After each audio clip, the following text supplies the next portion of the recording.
You speak of advances, but those advances seem to have slowed down a bit since yesterday, and that is because ISIS fighters are fighting back near the villages that they lost yesterday, and we saw that for ourselves. At the same time, there is a risk that the advance south of Mosul stalls completely after reports of a coalition airstrike on a medical facility.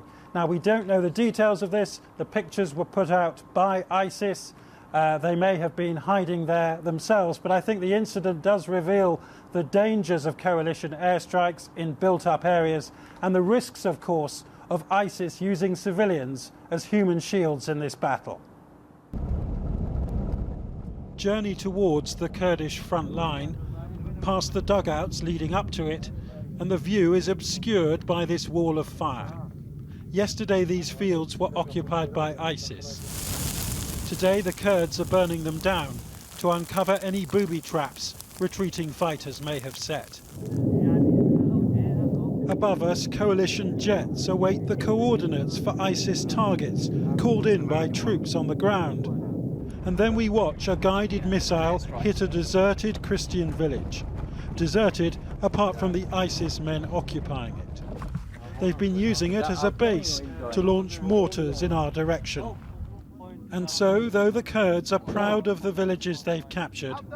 Yesterday only Daesh. ISIS? Today, Peshmerga. All Peshmerga? Today, only Peshmerga, go. The fighting here isn't over yet. The Kurdish fighters here say that last night 7 members of ISIS tried to escape from this village using this homemade armoured car. The Kurds attacked it with a rocket-propelled grenade and then buried the bodies in the field over there afterwards. But clearing villages on the Nineveh plain, villages which were almost abandoned anyway, is frankly the easy part of this offensive. Just a 12-minute drive along the main highway lies the city of Mosul, where hundreds of thousands of people are effectively being held to ransom by ISIS, though we don't know how many ISIS fighters there are, and we don't know how long they will stay and fight. In the village of Badana today, the Kurds discovered a network of ISIS tunnels, this one lit by a solar panel on a rooftop. The tunnel was apparently abandoned while the jihadists were preparing a meal.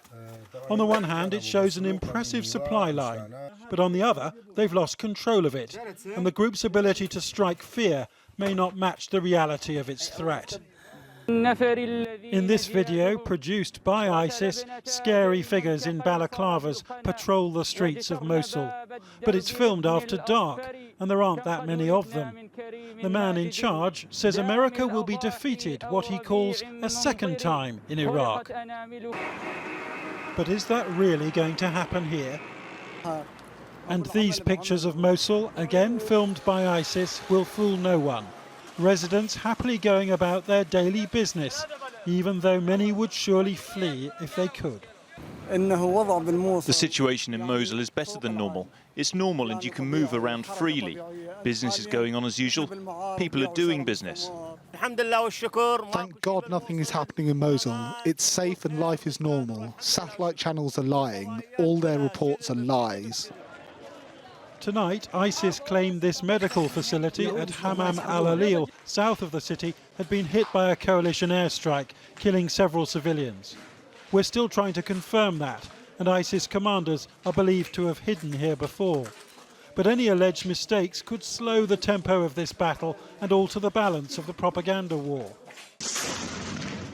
If the so-called caliph of ISIS really is hiding in Mosul, no wonder these followers are fighting on its outskirts. Against a much bigger Iraqi and Kurdish force, now up to 12 miles from the city. Tantalisingly close, yes, but still a long way from victory. So relatively little fighting at the moment, Jonathan. Is this something of a phony war at the moment? I think it is a bit of a phony war, yes, Matt, because the Iraqi army has not properly engaged yet. We don't know how this is going to play out. We know that Mosul will fall, I think. We don't know if it's going to take weeks or months. There are simply too many variables at play here. Will ISIS use chemical weapons, for example, and sap the morale of the Iraqi troops? Will it start executing civilians as well as using them as human shields?